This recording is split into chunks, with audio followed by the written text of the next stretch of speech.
This is FCTV, fan-controlled television. Programs created and produced for the fans, by the fans of fan-controlled sports and entertainment. As always, power to the fans. And now, it's time for the show!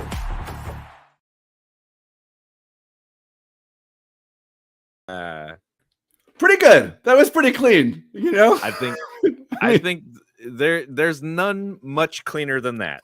First time out of the gate, that was pretty clean, friends. Clean and mean and ready to go. Love it. Love it. Hey, everybody. Alex, nice to see Kenny. you. Good the to see internet you. Sees us. Good to see. We always see each other as we're recording the podcast, but now the internet can see us. And I'm sure their main questions are, what is going on? But Alex, I understand that you have a little speech that you want to make. You know, this is our first live stream. I understand you have something you want to say. Yes, I it's an invocation of sorts, and pardon me for taking things over, but That's fine. The moon landing, the 1984 Olympics, Balloon Boy. These are moments in broadcasting that unite us all in a common history. Monumental moments for broadcaster and audience alike. I would be remiss if I didn't mark this occasion with a few words, but as the famous astronaut once said when he saw space for the first time or something, they should have sent a poet. What I can say is this: I am proud to do this big broadcast with my friend Kenny. And to you, the audience, I am happy to bring a little joy into your otherwise mirthless lives. And to Bob Iger, I say this: it will never, ever be Jats. Day one boat, Sand Kings, roll out. Yeah, baby. I love it. It'll never be Jats. Look it up if you to look up Jats to know exactly what we're talking about, because we can't really the say other now thing anymore. So They're making it. It's the thought police. They'll come. They've got little sirens on their heads, and they come slap you with a ruler when you think about the real name of Jats. Jats. Freddie Airmail. We got chat going. He says, "Hey guys, hey Freddie Airmail, what's going on? What is this? What is this show? This is Fan Controlled Fandom. We are, we've been a podcast for almost a year now on the Fan Controlled Sports and Entertainment podcast feed. Now we're doing this show live on Twitch. We are in the Cape space. That's what we like to say on the show. If your content has somebody wearing a cape in it, we're going to talk about it. People fly in the air wearing capes. People fly through space wearing capes. People fly on dragons wearing capes. I don't know why a cape is something that is conducive to being flying through the air. It's terribly aerodynamic, but it's a thing that happens in all of fandom content. Yeah, if you think about it, these guys, every single other one of them would be choking themselves on their capes just as they reach these terrific speeds. But it's an easy way to kind of pull yourself out of your day-to-day life. I mean, like how many people you see walking around just kind of hither and yon wearing a cape? That's a specific garment. It really lets you know we're not in Kansas or whatever, not Kansas. That's not the barometer of normal anymore, but a normal place anymore. A normal place, unless you're watching from Kansas, then hello. So the way that we normally I'm from the least normal place. I'm from California. I know. We are straight weirdos out here in Los Angeles, California. The way we start our show off is our main topic, as you can see, the title of our show is Make 'Em Say Ahsoka. Na. Yeah. Because we are No Limit Soldiers, Master P. That's our main topic. We're gonna be talking about episode 7 of Ahsoka. But before we get to our main topic, we talk about the quick pieces of nerd news, quick pieces of news in the fandom. You can see Alex and I are very excited. So it's called Quick Hits.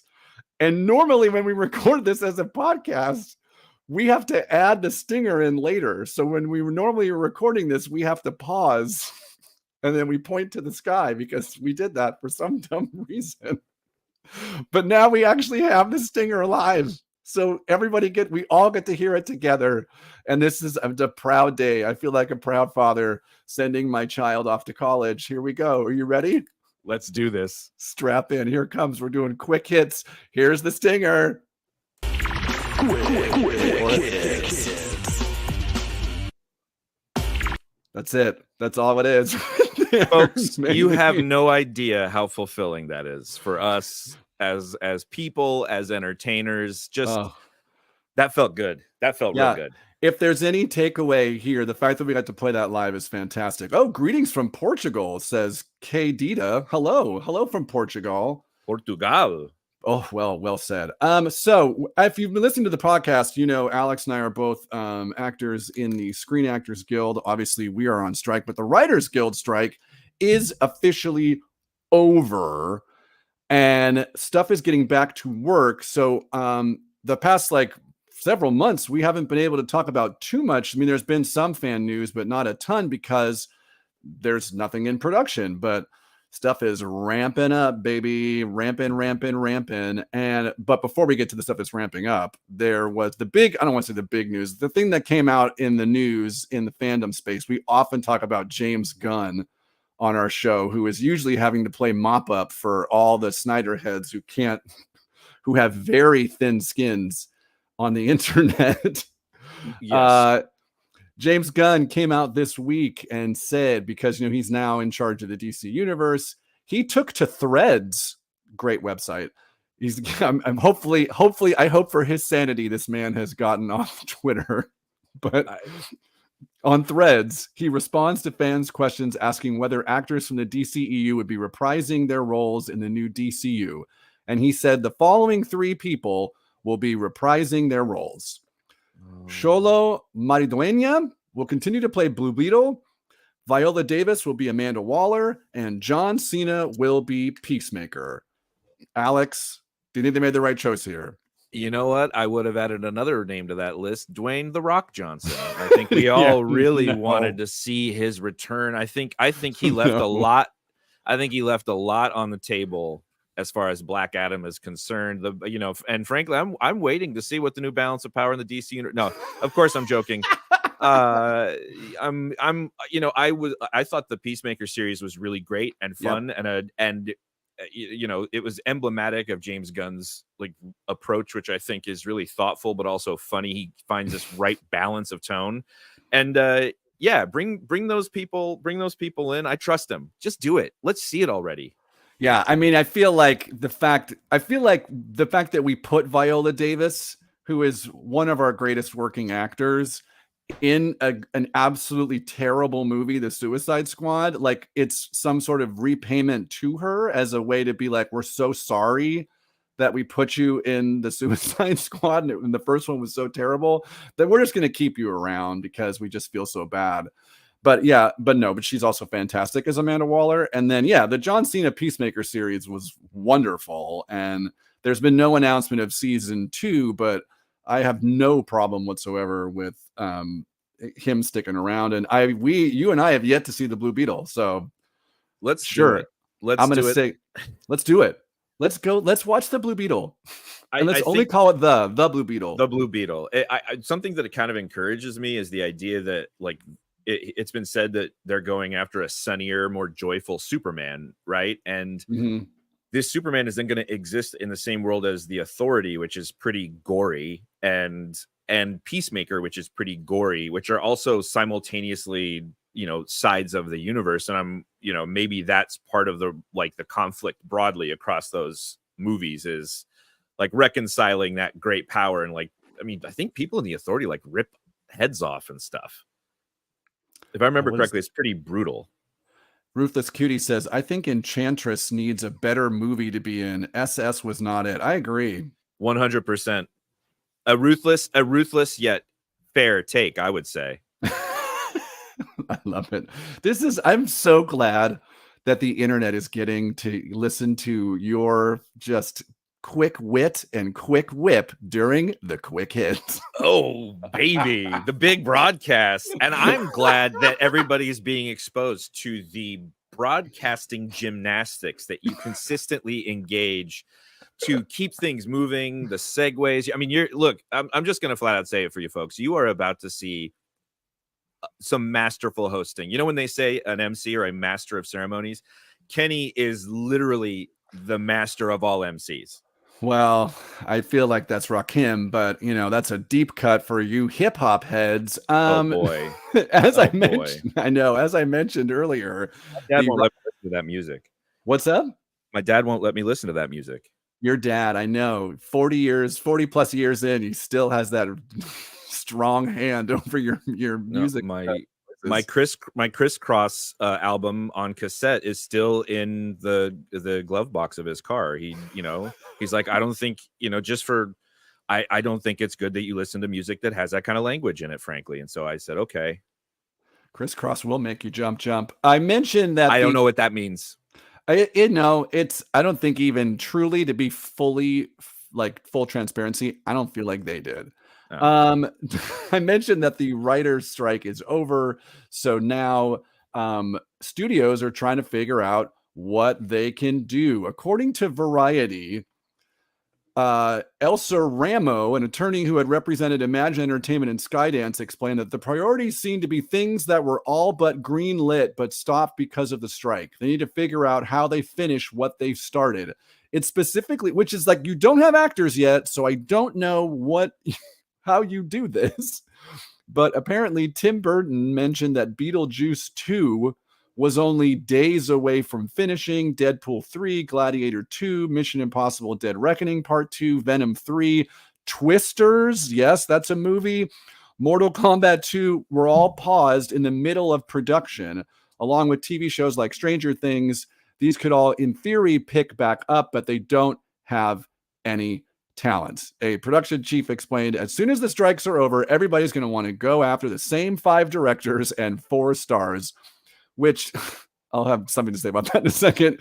It becomes a supply and demand question. And whereas before the strike, the shooting schedule was staggered, everybody's going to be putting a ton of movies and shows into production at exactly the same time. If you're going to go after the same 4 or 5 directors and 4 or 5 stars, isn't that kind of antithetical to what this whole thing was for? This is why we fight, Kenny. True. Right? This is why we're still out there. I was out there yesterday at Amazon Studios walking around. I still got to get out there with you. Let's do it. Anybody watching right now, if you're in the California area, Alex and I will be somewhere in LA next week on the picket, just screaming, just in 1 hour solid of screaming.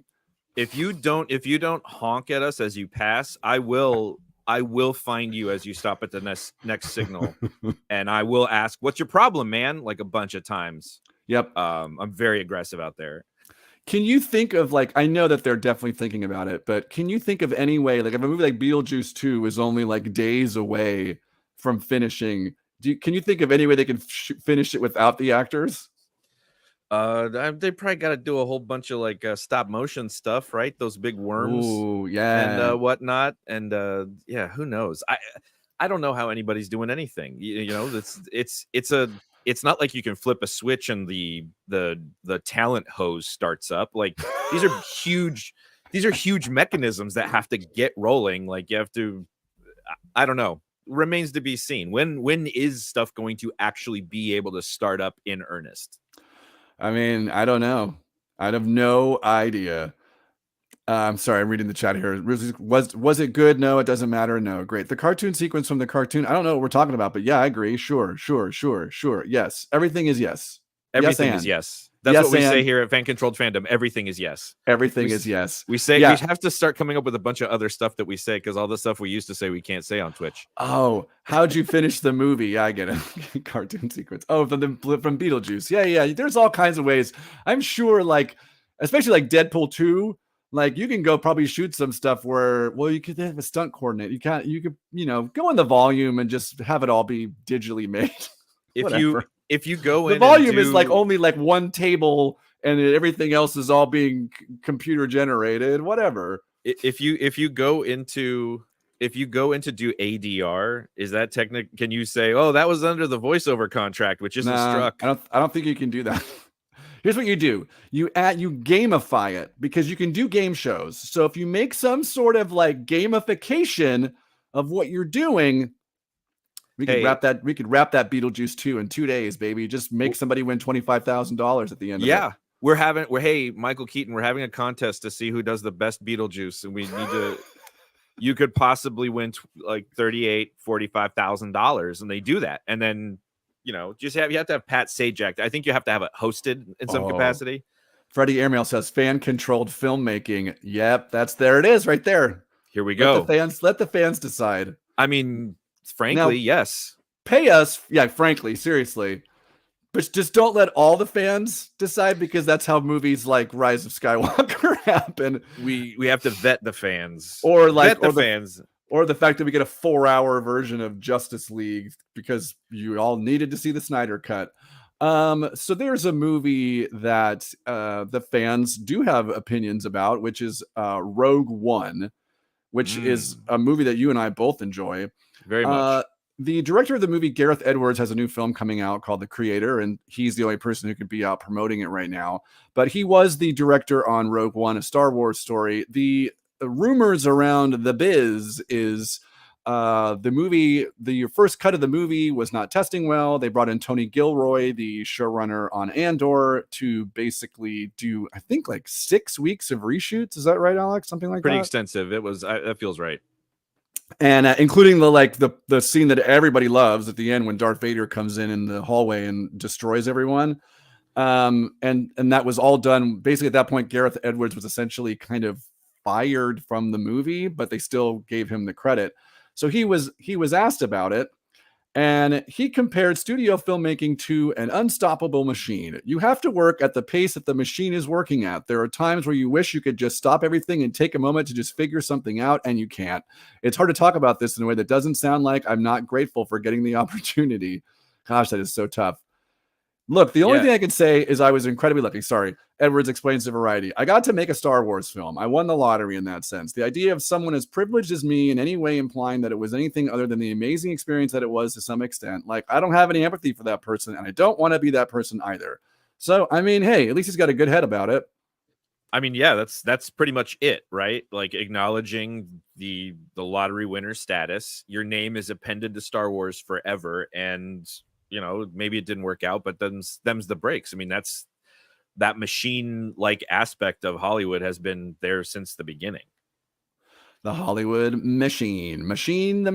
Yeah, there's something, this is like one of the biggest stories. I don't want to say stories, but like kind of lores in Star Wars filmmaking, because you can watch the first trailer for Rogue One, and there's just several shots that are just not in the movie, including like that really like iconic shot of Jyn Erso and some kind of black stormtrooper thing with two kind of batons on her back, and these like white circular lights turn on, which is like, if you go to like Disney Plus, it's like a still image of some part of the film, and I'm like, but that's not in the movie.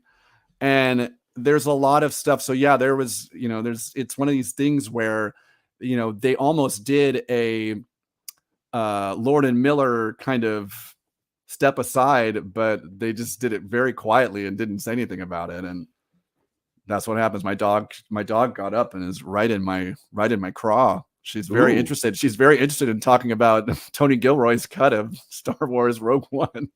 She's finally getting into it. Finally. I know she's been, for those who listen to the podcast, my dog has not been getting up to talk about anything we've been talking about. One more piece of news here. I told you we're going to be lean and meaner this week, and we are leaner and meaner, baby. A TV show that you and I have not watched, but we've watched everything leading up to it involving this character, is Star Trek Picard. Apparently this final season was super fantastic, and I do have a free preview of Paramount Plus that I'm currently making my way through. The Lower Decks, great show. Patrick Stewart is like, I want a Picard movie, which to me just is like, okay, another Star Trek The Next Generation movie. Great. Sounds good to me. Cool. I've said it before and I'll say it again. Please. The IP hose used to be such a it used to be like a drip, a trickle. Yeah. And now it's just, we're bathing in it all the time. And you know what? I love it. I'm gorging myself at the buffet of genre content stuff that they were like, we're never doing this again. They're doing it again. They will do it again. It's happening. It's the kind of thing where, like, Patrick Stewart, especially like you're somebody who does like there's that famous SNL sketch with William Shatner in the 80s about how he's like yelling at all the people at the Star Trek convention about like telling him to get a life, and like it was just a stupid TV show. But now if you're like on a Star Trek show, it's like a part that you get to play like your entire life. Like you play this part for 40 years, like Patrick Stewart is playing. And it's like really steady work and consistent, and they're putting like a ton of money behind it. So it's like Star Trek used to be like a typecasting thing, and now it's like, awesome, I'm on a Star Trek show. I'm going to be working for the next 40 years of my life as long as I want to work, baby. It's in-town gigs till the day is done. I Well, love probably it. Atlanta. You think they should? No, I think they should here. No way. Everything shoots in Atlanta. Anything that's got a budget above 80 million is Atlanta. This guy wants to know. Wants to know if Johnny Manziel will be back. I don't know. That's a fan control football question. I don't know if Johnny Manziel's coming back. Johnny Manziel should be in a Star Trek show though. He sounds like Manziel sounds like a last name from Star Trek, but I think Johnny Football, we're set to see a big return from him. Maybe in FCF for sure. I don't think about anything else. Or is another season of the Netflix show. Oh, we did it. That was the quickest quick hits I think we've done in history, baby. History. So that means we are now to the point in the show of our podcast, which is now a live show, where because we are on the Fan Controlled Sports and Entertainment Twitch feed, we do one piece of sports news every show. Alex, if for those who don't know, massive Formula One racing fan, so get ready to go out to the track. Alex?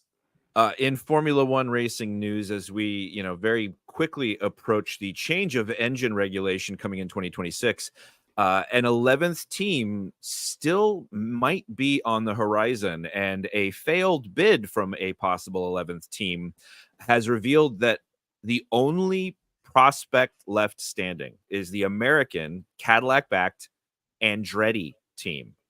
Which would be a very welcome addition to the grid, an American legacy racing name, probably staffed with American legacy racing drivers like maybe a Colton Herta. But what remains to be seen is Cadillac's success using a Renault engine, as they've contracted with the French manufacturer for their engine, starting with that new regulation. Kenny, back to you. I have every week, I truly have no idea what was just said, but yes, every single week. I love it. And I love you. And I love you for saying it. For me, if listening to the show, I'm a massive NBA fan, in addition to being a Fan Control football fan and being a Arsenal soccer fan, or football, as we say in the world. But NBA Monday is the first day of training camp for most of the NBA teams. It's the start of the season. I'm a massive Lakers fan, very excited, but the whole league is abuzz, Alex, as the Blazers had a massive blockbuster 3-team trade this week, which has shook the balance of power to the core of LeBron's soul as LeBron gets ready to get another title under his belt. Take a breath.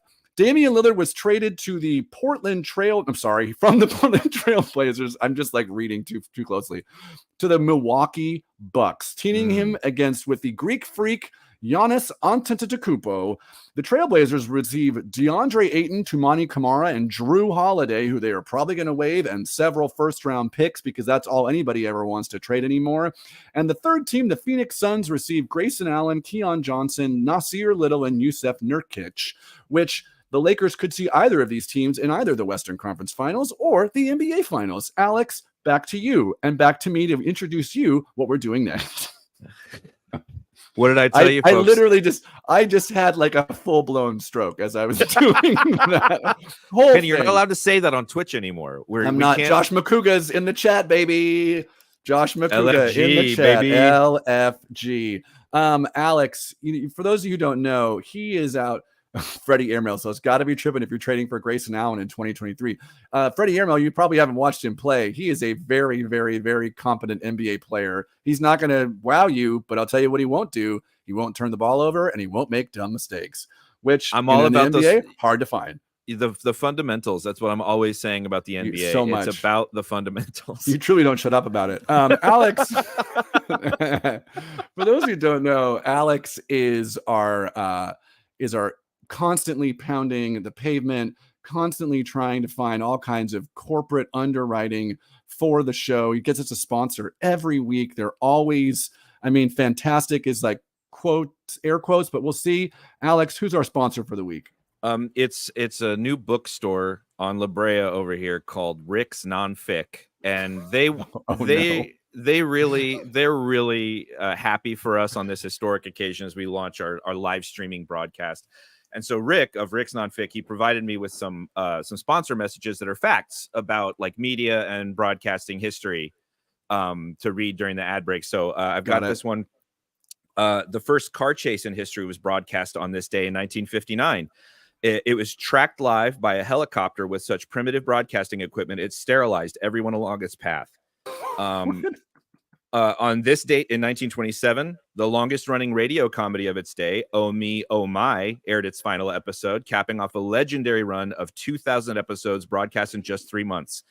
And the MASH finale may have been the most watched comedy of all time, but mashed potatoes are the ultimate Turkey Day side dish.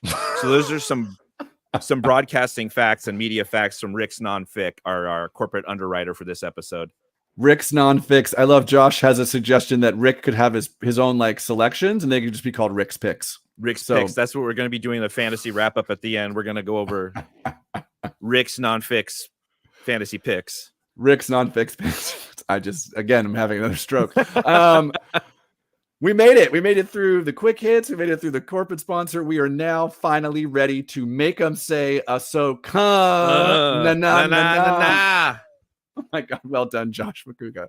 Rick's Nonfic picks from French Lick, Indiana. We're not allowed to say that anymore either, Kenny. Look, I love this. If I can't say the other word for jats, you definitely can't say French Lick or having a stroke. French Lick is a place in Indiana. I don't want to be involved. It's the mythological birthplace of Lawrence Bird. You're gonna get us canceled. No, I'm French Lick. Rufus Cooney says he could have his own army. Rick's. Jeez. I'm loving this. Okay. We're here to talk about episode 7 of Ahsoka. Here is a quick recap brought to you by the good people at Wikipedia. The episode 7, titled Part 7, Dreams and Madness, directed by Geeta Vasant Patel, written as all episodes are by Dave Filoni.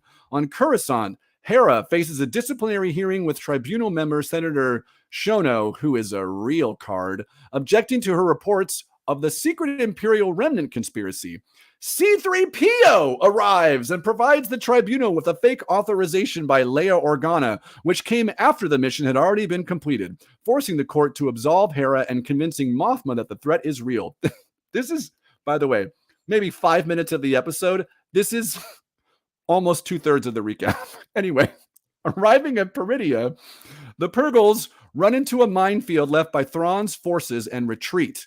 Continuing alone, Ahsoka and Huyang are attacked by enemy fighters and hide in a debris field, compelling the Grand Admiral Thrawn to adopt a more calculated approach. Ahsoka locates Sabine through the Force and heads to the planet's surface.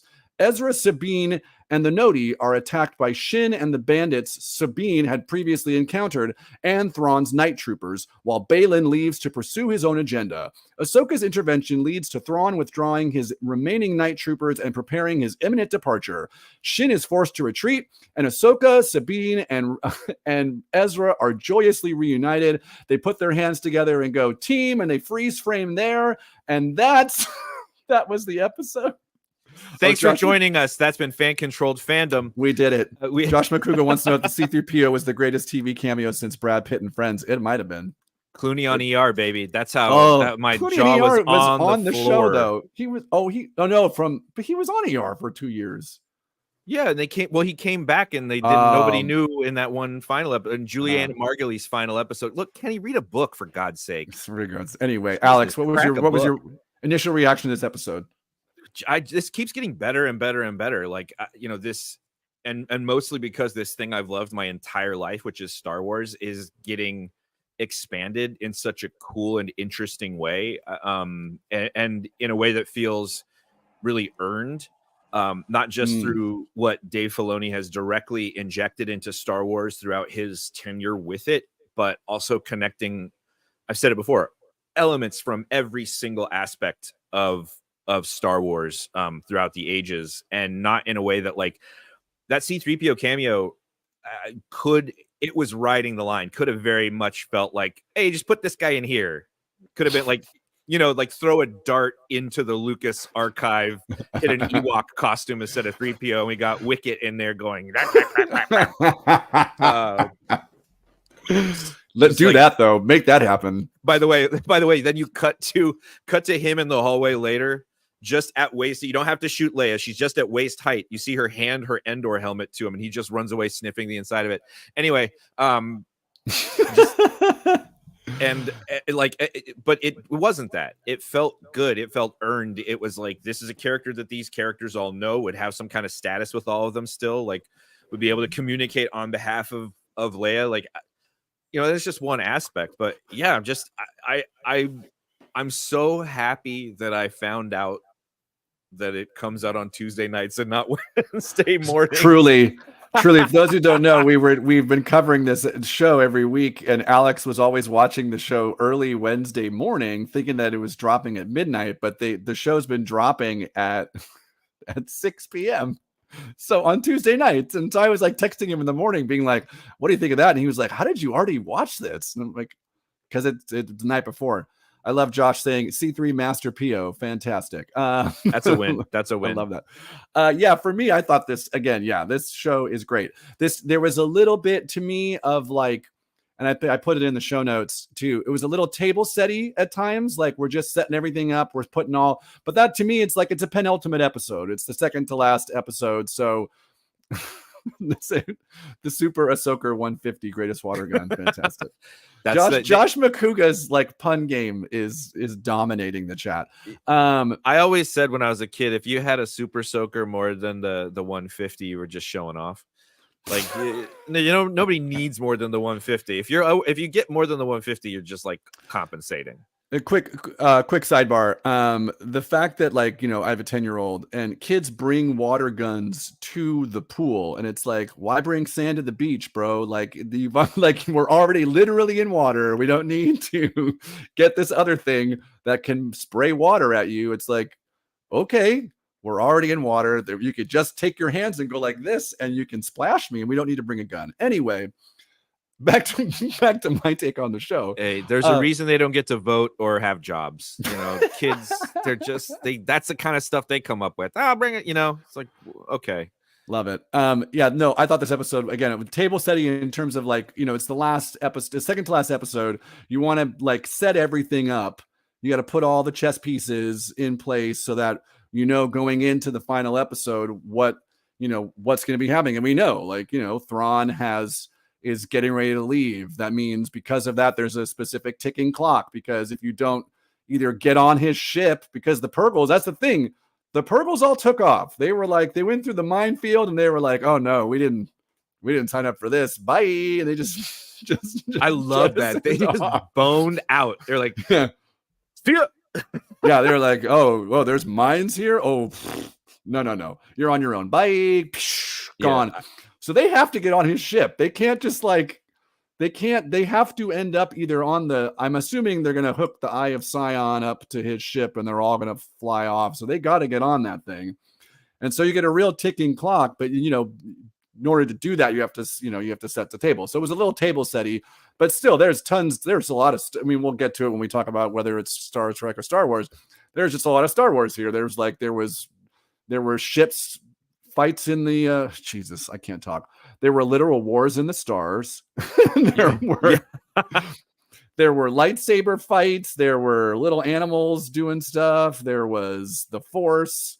There was little airbending. Oh, it's truly just taking I don't need your lightsaber. I'm just going to take my two hands and just wreck shop. Holy cow. It was great. It was really, really great. Let's talk about Ezra. We talked about Ezra Bridger.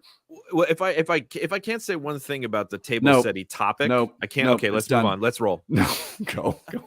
Just I'm like, how are they going to resolve everything that they've kind of explicitly set up? Like, here is what's left to resolve. I'm like, they're not going to get to all of this in one more hour of TV, and we're going to be dangling until, what would it be? The movie? What's the No, next piece of this? Skeleton Crew. I've already teased what my thinking of this TV show. All we know about the Skeleton Crew is that it's Jude Law and a bunch of kids, which kind of sounds weird. Do you say it like that?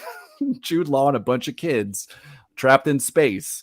So Yeah. what I am thinking, and I've said this before, and I think this is not a new theory. I think I've heard this on New Rock Stars too, is that not everyone's going to make it back to the whatever you want to call the main Star Wars galaxy, and some people are going to need to hitch a ride, and they're going to hitch a ride with this Skeleton Crew, and I think that person is going to be Grand Admiral Thrawn. So we will see what happens. I hope, frankly, that Jude Law and Thrawn engage in a romantic relationship. I'm glad you're saying it, because I just think the red eyes of Grand Admiral Thrawn paired against those sweet baby blues of Judy Law's, the electricity just and I too think much for the screen to hold. I think if you look, their weird hairlines would fit together as like into a Pangea sort of affair. Yeah, that's the anyways, one. That's my one. Well, that'll segue into talking about Thrawn, because we did get to see more of him. Yeah, the one major note on him is the wig is. I don't know if the wig is being done digitally, or if because we've spent so much money on costume. What was that noise? The Is that happening? jingle-ling-a-ling? Are you hearing that? Is somebody calling? I don't know. What's happening? I did not touch this. Are you hearing that? I'm not hearing anything. Hold you on, don't hear I'm a muting my mic. ting-a-ling-a-ling? I don't know what's happening. I'm hearing a ting-a-ling-a-ling in my... Oh, someone's trying to call me. Jesus. Oh, boy. Folks. Woo! That was incredible. No one else was hearing it. I have another app open called Signal, and there was someone was trying to call me on Signal. Kenny uses this to get in touch with his other alt-right friends Woo! and his 4chan message buddies. I truly talk about like having a stroke. I truly thought that it was like I'm losing it. This is it. Are you having an episode, Kenny? Legitimately, I do we feel need like to stop and you can breathe? Something's happening there. Anyway, something else is also happening with Thrawn's wig, as I was saying. There we go. Right back to it. Get focused. The wig work, it's all part of the stroke. Exactly right. Yep. Thank you, Rudinsky. Oh, the bat signal. Fantastic, Freddie. Love it. We did see a positive with Thrawn, and we've talked about it a lot on this show, is because you and I have read and we've seen, seasons 3 of 4 of Star Wars Rebels, the animated series, which is where Thrawn was the main bad guy on that. Prior to that, he is a Legends character, famously introduced in a book in the 90s that's not considered canon anymore when Disney bought Star Wars, but it's called Heir to the Empire. But then they did hire that same author to write basically 6 more books that are considered canon now. And the one thing that from these books is that Thrawn is to use the reference of the chess playing of the penultimate episode, he plays chess. He's not Darth Vader. He's not gonna like force choke you. He doesn't have a lightsaber.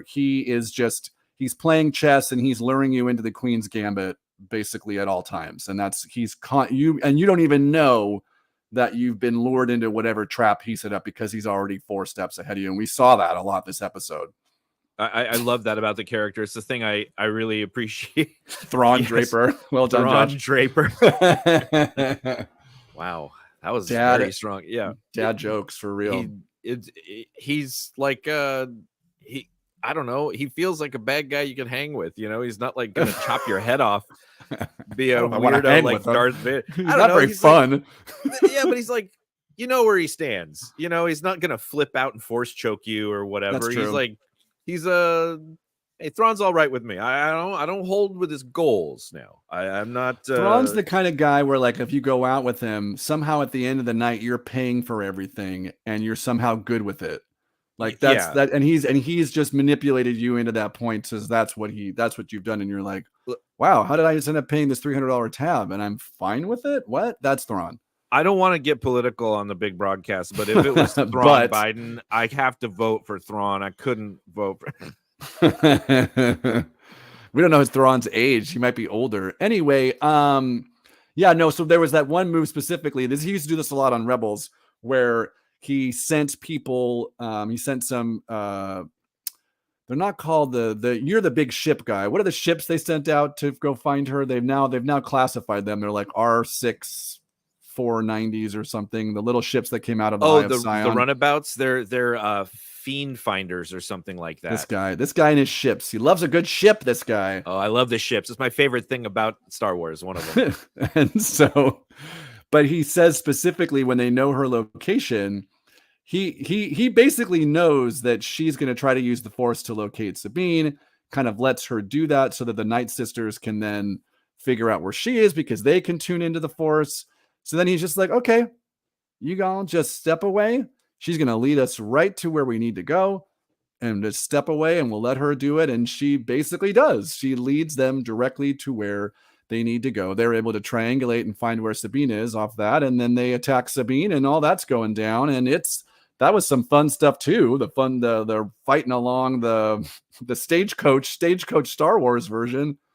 I love that. Yeah. The wagon train. I also, Thrawn is the kind of villain where beat by beat, the episode is the same, whether like you've seen the same kind of story where the hero is proactive in escaping, not being allowed to make moves according to a bigger plan on the villain's part. The beats are the same, like the escape, the run, whatever. Just so happens with Thrawn, that's all part of his plan. But like the narrative is almost exactly the same structurally. Yeah, totally. And I think that's like getting little pieces of that and of why he is going to be, because I mean, this is it. I mean, I can say watch he dies next week. I'm pretty sure he's gonna make out in this show. Like, I don't know, based on some of this shit they've been, pardon my French, been doing on Star Wars. They introduce some of these characters and then they kill them right away. It's like with Cad Bane, they brought Cad Bane into Book of Boba Fett, and the next episode he's dead. And like, yeah, true, no one's ever really dead in Star Wars, but like, come on, man, you just gave us this guy. Now he's gone. Anyway. Yeah, we were all jazzed up for Cad Bane. By the way, Freddie Airmail, a real ship poster. Look at this Falcon guy. Oh my god, I love it. I cannot be that witty it's too hard for me to take swears and turn them into like puns. It's too hard for me. That's a one gear this car doesn't have. Oh, Kenny, you got so much going on. You don't need to focus on what you can't do. Thank you very much. You know who's got a lot going on? Sabine Wren. You see that transition there? So smooth, baby. So smooth. She basically, I talked about it last week on the podcast. They have to do a lot of character rehab on her because she did some stuff earlier in this show. Like, they are not on Peridia if she didn't, not destroy that map and gave it back to Balin, and they wouldn't be there. And she has still yet to tell Ezra, like, she had the opportunity. She got her up to Battle of Endor. We won. How'd you get here? Oh, yada, yada. We made it. Like, that's basically, she yada, yada the Thrawn part, and she still hasn't said it yet. And I got to feel like she's got to say something next episode. They can't, because they were like, oh, it's so good to see you. Good to see you, Ezra. She had the little like forgiving smile. Rosario Dawson, the forgiving smile to Sabine, but I was like, you can't let her just get away with nothing, right? Like, she's got to pay some kind of dues for this. 100%. I mean, Thrawn says it to her, like, your decision singularly to find Ezra Bridger has changed the course of history in the galaxy because it is allowing Thrawn's return. Woo-wee, baby, woo-wee. But we did get to see Ezra, which I was like, I'm pretty sure, like, here's the thing, what I've been, a lot of these Disney Plus shows are at this point at the second to last episode where there's a lot of stuff they still have to recap. And if it's a Marvel show, it usually ends up in a giant like animated fight in the sky, cut to Secret Invasion and baby arms. baby Drax arms. But I do feel like, there have been trappings in this show that are kind of typical that Filoni has been able to kind of stave off. So I do feel like we are going to get some resolution to that, because you just can't. Like, they're going to have to get on Thrawn's ship to go home. And so in order to get on that ship, they have to explain how they got there, what she had to do. And I think that's going to be extremely compelling, especially because Ezra, for those of you who don't know, or have no idea who Ezra Miller is, he's not just this gorgeous looking person who's with this what a good billowy beard and hair. I mean, look, guy Alex shows and I up are out of both, nowhere. Alex and I are both, married men, straight, but good Lord, what a gorgeous human being that actor is playing Ezra Bridger. Good Lord. Immediately maybe the most attractive person in all of Star Wars. Like, just right out of the gate. Insane. More than Han Solo? Come on. He's not. Han Solo's got that. Harrison Ford's got that grizzle, baby, that Ezra doesn't have yet. I don't know. Let's just see. But but also too, Harrison Dula is top of the list. Anyway, it's true. Anywho, we got to see Ezra. There was probably like my favorite part of the episode, which I think you liked as well, was, for those of you who don't know, Sabine has his lightsaber. So Ezra, to recap, if you didn't watch the end of Rebels, Ezra used the Force. He is a Force user who was not trained in the Jedi Temple. He was trained outside of it, and he uses the Force to talk to the Purgles. Tells the Purgles to like put their little tentacles around Thrawn's ship and take us away, and they go, they all go away. And so he's been gone for 10 years. He gave Sabine his lightsaber. And there was that point where they were like getting ready to fight Shin and all these people, and she had his lightsaber, and she goes to hand it to him, and he says, "No, I'm good. I'm good. I've been here for 10 years with no lightsaber. I'm probably better without it." And I was like, "Okay, dog." And then he just like starts just throwing people around with his hands. I was like, "Okay, now he stopped. He stopped her lightsaber with his hands. He went like this and like stopped it." And I was like, "Okay, now are you like the best Jedi now all of a sudden?" I've never seen Luke Skywalker do any stuff like that. I'm into it, man. That was cool as hell. It was like so kung fu movie. Ooh, yeah, he did the whole action. I can dodge your lightsaber just with my moves. Here's the thing, though. He is a Jedi, and Jedi do use lightsabers. It's literally their tools. So I feel like at some point he's got to get a lightsaber, right? Well, I don't know if you've watched all of the New Rockstars stuff, but I mean, if you're new here, we heavily quote New Rockstars. We heavily quote other people's shows to give credence to our show.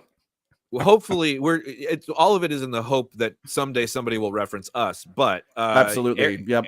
Eric Voss, one of the main guys over there, says he theorizes that Ezra is going to try to get Kanan Jarrus's lightsaber from on the Phoenix, or that's no. What's it called? Ghost. The Chimera. Oh, is it on the Chimera? Yeah. Oh, that's the last place it was seen, along with the Lothal Jedi Temple and a bunch of other stuff. Wow. So Kanan Jarrus is the character from Rebels. He was Ezra's teacher, voiced by Freddie Prinze Jr. He is Jason's dad. Again, one of the best names in Star Wars. Kanan Jarrus and Harrison Dula had a child whose name is Jason. Yes, indeed. That's one of our pretty consistent jokes on this show that I love, is when science fiction puts all kinds of Guga names and then someone just has a name like Mike. The master of the planet Arrakis. Here I am. I'm Carl Atreides. Exactly. But Kanan is a Jedi. He spoiler alert for Rebels. If you still want to watch Rebels, don't listen to the next 30 seconds. Kanan dies. So Kanan is dead. So there is a definite opportunity here to get a Force. If we get a Force ghost, and you just got to cast Freddie Prinze Jr., there's no way you can have anybody else do it at this point. If we get a Force ghost, Freddie Prinze Jr., like giving Ezra his lightsaber, I mean, just knock me out. I'm done. That's it. We win. We all win. Everybody wins if that happens. 100%. I was going to say, if that happens, standing ovation here in the living room of the mothership in my home, and not just for this character, but for the man, Freddie Prinze Jr., and what a career he's had. What a career. And is still having. I'm not going to play it here. We now have the ability to play videos. I'm not going to play it because he's cussing throughout, so it's not really good. But look up Freddie Prinze Jr. talking about the Force, and he's on some podcast talking about how the Force was explained to him by Dave Filoni as it was explained to him by George Lucas, and it's awesome. It's really, really great. But he talks about he's very heated, and there's a lot of expletives, but it's awesome. Check it out. It's very terrific. I would love to see that. We haven't seen Zeb. There was a mention of Zeb. So again, I'm doing a lot of Clone Wars Rebels recapping, but I know it's needed. Zeb is the only other person from the Rebels crew who we have not seen on this show. He was briefly in a cameo on season 3 of The Mandalorian. He's a big, tall, purple-looking guy. Looked awesome in The Mandalorian. And I don't know. He should at least like show up and be like, hey, like walk in and on Hera and Jason and be like, I'm back, baby. And then it gives two finger guns, and says, I'm back, baby. And then just like Moon walks out. Directed by Dave Filoni. Ba, ba, ba, ba, ba, ba. I love it. Yeah, that's a free one. I know you've probably already locked this episode, but if you got some time to crank that out, just to crank all those digital effects out in 72 hours, let me. David, I know you're watching. David, yep. Do it. Make the big man walk, the moonwalk. We need it. Yeah, absolutely. Let's talk about Baylan Skoll, because we mention this every time we talk about this show. Ray Stevenson, rest in peace. He just absolutely dominates this show. Like in a show full of really great performances, full of great actors making big choices. Some of them work, some of them don't. A lot of them are working. Pretty much everything he's doing is working. And he has a plan. There's a specific reason why he needed to get to Peridia. That's another thread we gotta wrap up. What is he doing there on this planet? Because he just tells his Padawan, hey, you're good. You're good. You got this. Go join the Empire. I'm gonna go off and do my thing. Bye. Yeah. Hey, we cool? Like, just I have a theory. We're good, right? We're good, right? Yeah. All right, later. Like, definitely text me if you need anything. Like, I might have my phone sure. silenced. If it takes me a while to get back to you, just know that it's not that I'm not listening. It's just because I'm doing I'm like a lot of me time. This is a lot of self-care, walking. like break from self-care, totally. But it doesn't mean I don't hear you. Yeah. I have a theory, maybe about the caskets, maybe about the power that's there. I love what's happening here. It's a wackadoodle out there theory, and what Baylan is there for. Okay.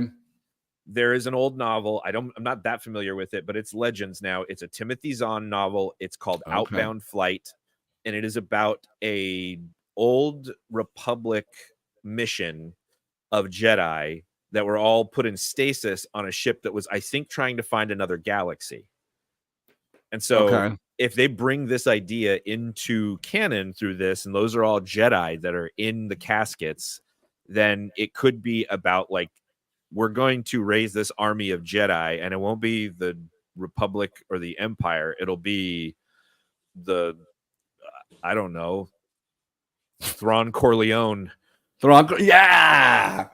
I love this take. I've never heard this. In all the like Googa that exists on the internet, I've never heard that take. That's a wonderful take. It just occurred to me. The Outbound Flight thing is like, and I again, I'm not that familiar with it, and it is Legends, but there's got to be something with those caskets. And imagine like what you could do with Thrawn's strategic abilities and, I don't know, 100 Jedi. Do we think that he's actually doing this like with Thrawn? It seemed to me when he said, you can go join, the new Empire to Shin, and he walked away, like he was like doing his own, like I'm going to go off and do. That's why I think he's trying to blow the whole thing up. Like he's trying to find some Force thing that can like restart. Like we're going to get in, like I said, he's going to retcon the sequel trilogy. We're going to be on a new wormhole, and it's going to be all that stuff still exists over here, but now we're on a whole new timeline.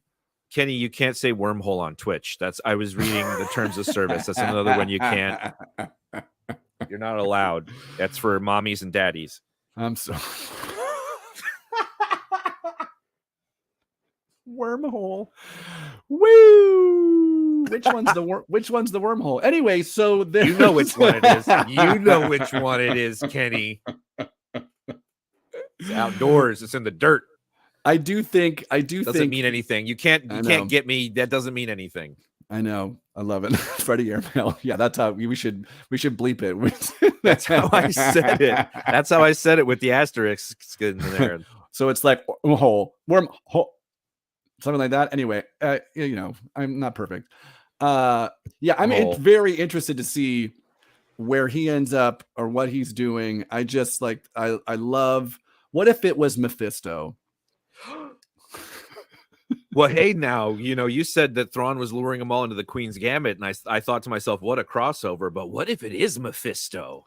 No, it's not Mephisto. But what if it was? Mephisto. But what if it? Oh my God, Kenny! What if it was Mephisto? Oh my God, if it was Mephisto, I would lose my mind. All right, Alex. Let me ask you a question. Grant Rogers says, "Yo, Grant Rogers, yo, are we gonna get off this planet? What do you think? What do you think's happening?"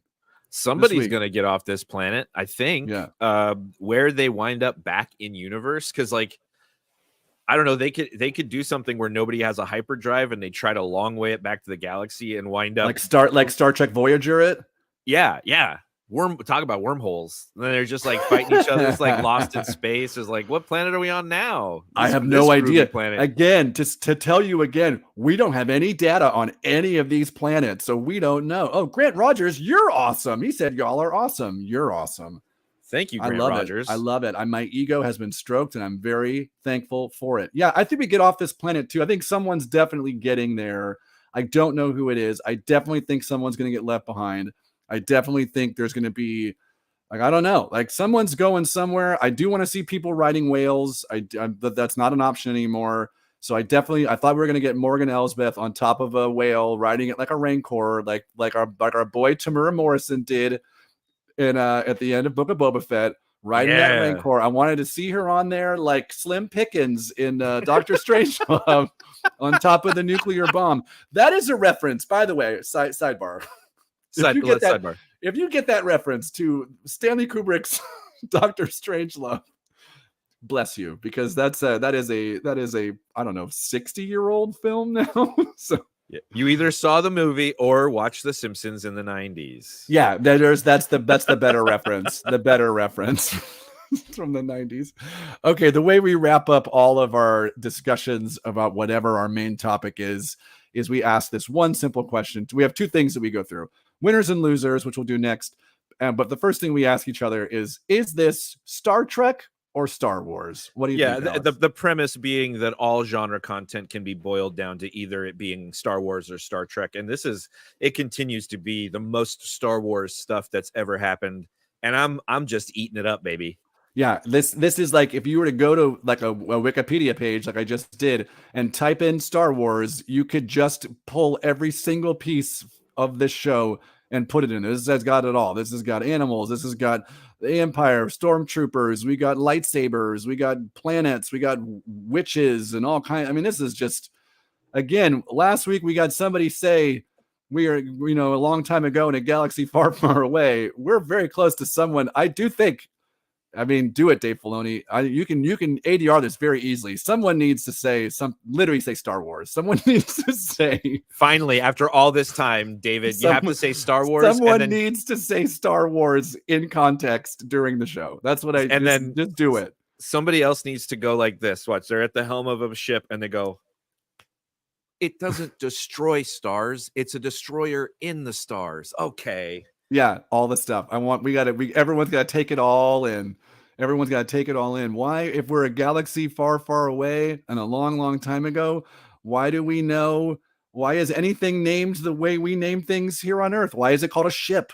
What's a falcon? What's a falcon? Thank you.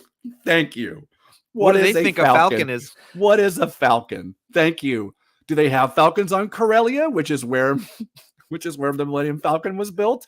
Yes, we are full-blown dorks, but that's why we know that. But why is it called a falcon? Are there falcons there? Is that a bird? Is a falcon something totally else in this world? We don't know. They have X wings, but not the letter X. Yeah, there's an Orabesh. They have their own little Come at me, David. Oh my gosh. This is the hard-hitting truths we bring every freaking week to the show, baby. This is what we do. This is Alex, why you watch. Alex, who's the big winner of this week's episode of Ahsoka? I've said it before, but it's me. Ooh, I love it. get a weekly trip to a sizzler of my own imagination.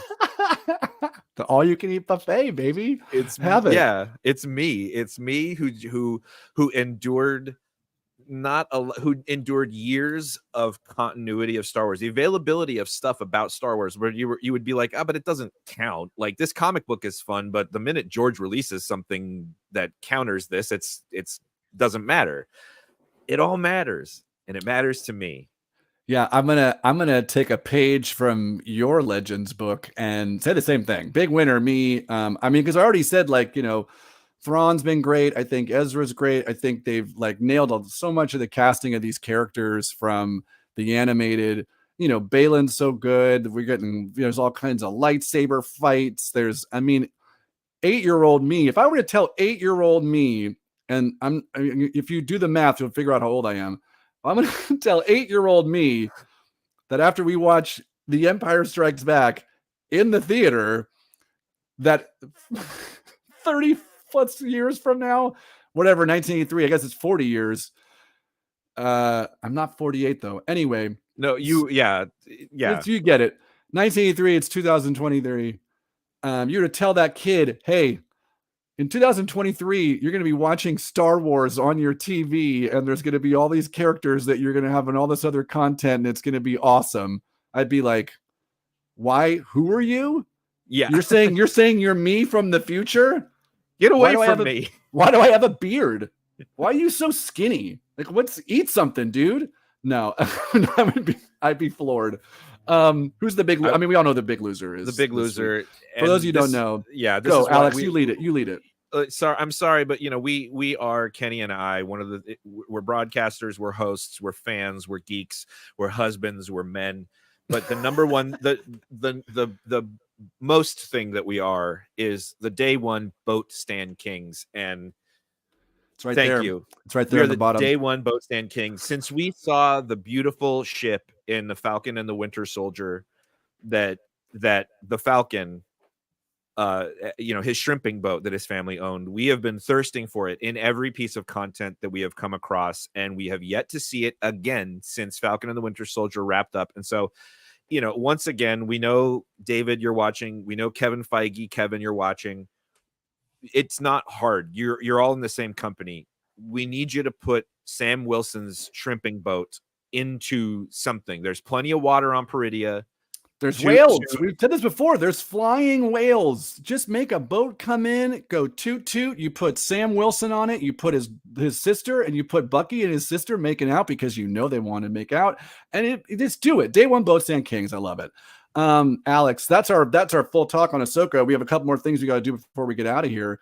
First of which, we need another ad read about Rick's non-fic. Rick's non-fic over on La Brea. It's he's provided us with some facts about media to coincide with our historic release. The first presidential press conference went out over the radio on this day in 1920, and this is what it sounded like exactly to people that were listening. So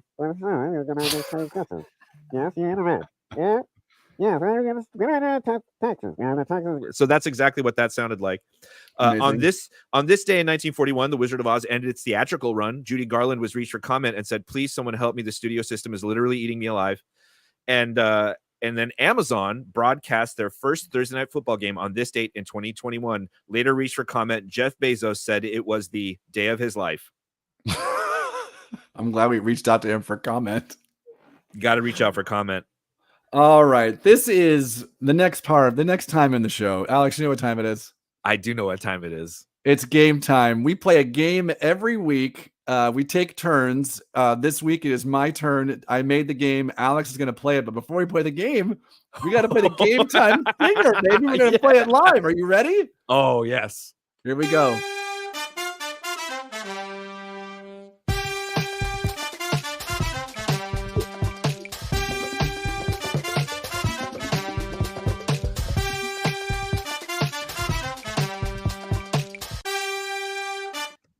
Oh, it starts again real quick if you don't stop. Kenny, you're Yeah. playing the brass on that track, right? That's you on the horn. That's all me. Yeah, Yeah. that's all me. I it's the French horn actually. Oh, I'll only play an instrument if I get to shove my hand into it. Kenny, you certainly can't say that. All right, you ready for the game? Let's do it. As my Google Docs loads very slowly. Here we go. Okay. This being the first game we are going to do live, I wanted to give the viewers a real taste of some of the things that we play games about. Wow, I should have done a proofread on this. That's terrible. Terribly, grammar there's terrible. Sometimes our games about Star Wars, sometimes it's about Star Trek, and 2 times, and soon to be a third, we have played a game called Is Nick Cage in This Movie? And we're doing it again. The game is simple. I'm going to read the synopsis for a movie, and you have to tell me whether Nick Cage is in the movie. This is my favorite type of game. Why play this game? Because the man makes movies, whether you know it or not. For instance, in this year alone, he's already released 6 movies, including the fan-controlled fandom favorite, The Flash. Psych. Also, a lot of these movies are usually pretty terrible and depict a man who is in it for the money, like the 2019 film Grand Isle, which one critic said, though he perks up towards the end, Nick Cage looks exhausted most of the time, and you can almost hear the weary sigh as he signed the contract agreeing to star in this. Woof. So these films have wild plots and even wilder reviews. Alex, are you ready? Let's do it. Number 1, The Retirement Plan. When Ashley and her young daughter Sarah get caught up in a criminal enterprise that puts their lives at risk, she turns to the only person who can help, her estranged father, Matt, currently living the life of a retired beach bum in the Cayman Islands. Is Nick Cage in this movie? Yes. Yes, he is. This movie is currently in theaters and is actually at 64%. Oh, okay, on Rotten Tomatoes, which one critic called a funny, exhilarating, and crowd-pleasing action comedy. Nick Cage is in top form. Oh, okay. I mean, usually these movies are pretty bad, but I guess that one That's very is okay. weird. All right, number 2, Dream Scenario. Hapless family man Paul Matthews, played by Nicolas Cage, finds his life turned upside down when millions of strangers suddenly start seeing him in their dreams. But when his nighttime appearances take a nightmarish turn, Paul is forced to navigate his newfound stardom. Is Nick Cage in this movie? Yes, I think he is. Yes, he is. This movie opens up next month. And one critic said of the film, Cage slowly develops Paul's sense of moral outrage and disconnect from the standards of the world. It's a performance that ranks with some of Cage's best. And it's currently at 89% on Rotten. And I'm sorry. It's going to be in theaters? It's going to be released in theaters? Yeah, what's going on? These movies are usually in the low teens on Rotten Tomatoes, and the critics usually lament on how unhinged and desperate he is. Hold on, let me keep going here. Okay, all right, let's see if this next one. The Old Way. When an outlaw, there's number 3, The Old Way. When an outlaw and his gang put Colton and his family in peril, Colton is forced to take up arms with an unlikely partner, his 12-year-old daughter. Is Nick Cage in this movie? No.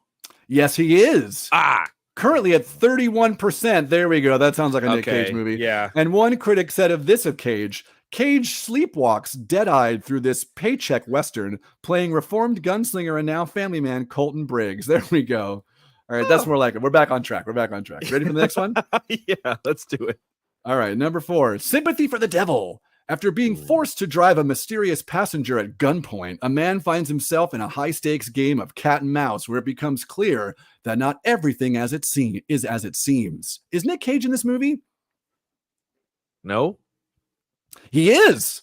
And one critic said this of the film, Caged is unhinged and off his trolley. We wouldn't want it any other way. What the F? What? People love Nick Cage now? I know he's like back, but the plot for his movies haven't changed. I mean, he was just in Sympathy for the Devil, but in 2019, he was in Running with the Devil.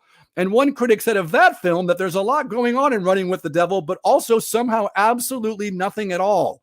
That same year, 2019, he was in a film called A Score to Settle, and one critic called that film eminently forgettable. And also in 2019, he starred in Primal, which one critic called it's the sort of humdrum thriller you half watch on TV while folding laundry. Any hope that Cage might do something memorable enough to momentarily pull your attention entirely away from your socks is in vain. 4 years later, the guy can do no wrong. God. I've always loved the man, and kudos to him for making the long road back. But we see you, critics. We see you. All right, you ready for the last one? Let's do it, man. Let's do it. I'm very sorry. It's okay. You know, usually he's in these movies and the critics hate him, and now all of a sudden he's doing all the same stuff and they love it now. All right, number 5. Wait time. A New Orleans man who takes the trolley to work every day finds out he has a new trolley driver, the devil. And the devil is about to take him on the ride of his life. Is Nick Cage in this movie? No. No, he's not. That's it. Okay, good game. Yeah. Woo. Wonderful. We did That's why I baby. love Game Time. That's why I love Game Time. I love it. Oh, Freddie Airmail. I missed this joke from off the stinger. He's not Kenny G for nothing. Yep. Love it, baby. And I love this from Rufus Cutie. That's just his face, resting Cage face. Fantastic. All righty. Sleepy guy. This is the part of the show where I forget what's next. Oh, Hoopla recommendations, baby. All right. So we every week on the show, Hoopla they're not a sponsor of the show by any means, but you go to the website or an app on your phone or your iPad, you put in your library card, and you can download and read a bunch of comics, a lot of which tie into the stuff we were talking about. And we have recommendations for you. Alex, do you have a recommendation for the folks? I'm still making my way through Ultimates, the second trade that I think it's now up to the issue 14 from like 20 years ago. It's a fun look back at pop culture. It's a little rough in terms of some of the thematic stuff, but yeah, anything that old, yes. It is interesting to see the connections between that and like the imminent MCU. So that's my recommendation. I love it. I'm going to recommend, I've said on this podcast many times, I am a Guardians of the Galaxy person. I love Guardians of the Galaxy. Seeing the movies made me then read a lot of the books. I'm reading a new run in the comics, which I've not read. It's called Guardians of the Galaxy, obviously, but it's called The Final Gauntlet is the run. It's by Donny Cates. It's a much larger crew. It's still Star-Lord, but there's Phyla, I forget his name. It's not Ghost Rider. Groot is still there. Nova, the Silver Surfer is involved. It's a very it's super spacey, super weird. If you like kind of goofy, really goo-guy, spacey Guardians comics with a lot of weird stuff, then this is the one for you. I love it. You know what else I love? Rick's Non-Fic. So we got one more ad read from Rick's Non-Fic. Let's go, baby. We do. This is today is also the anniversary of the first ever sports podcast upload. It was just that morning's episode of Spaceman and Coach Kev's Bone Zone, which was a terrestrial radio broadcast that everyone in Omaha, Nebraska listens to and hates. And also on this day in 1968, the first intergalactic broadcast went out as astronaut Steve Bayless audibly farted during an interview from his space capsule and tried to blame it on the reporter for 15 minutes. So that's this day in broadcasting history. Put us up there with the greats. That's from your corporate underwriter, Rick's Non-Fic. Yeah, those are some incredible facts there. Incredible. I love it. Everyone's favorite radio show in Omaha. They listen to it and hate it. It's Spaceman and Coach Kev's Bone Zone. It's a mouthful. I love it. Everybody listens to it. Yeah. The good people of Omaha will listen to anything. Woo, losing the voice. It's time to wrap it up. Before we go, the last thing we do is we ask a question. What did your dogs think? Alex, what did your dogs think of episode 7 of Ahsoka? My little Lupo, he kept looking at the screen and going, man, I wish I had baleen like a space whale. Ooh, yeah, right? I want to get all that plankton in my teeth. He'd be like, "What? Imagine what I could get up to if I had brush teeth like that." I'm like, man, you'd have to go to the groomer 6 times a day. Hey, bro, come on, man. My dog Mabel actually was asleep. She's normally asleep in the bedroom when I'm watching Ahsoka, which means she usually does not have any F's to give. She was sleeping, but in the same room. So that's an upgrade. She was sleeping near me while watching the show. Did she even perk her head up once? No. I mean, out cold. just out cold. But she was in the same room. That's an upgrade. That is an upgrade for us. Alex, we're at the end of the show here. We did it. We did it. And we're like a whole 10 minutes faster than we normally do. Lean and mean, man. This is kudos running to us. like a top.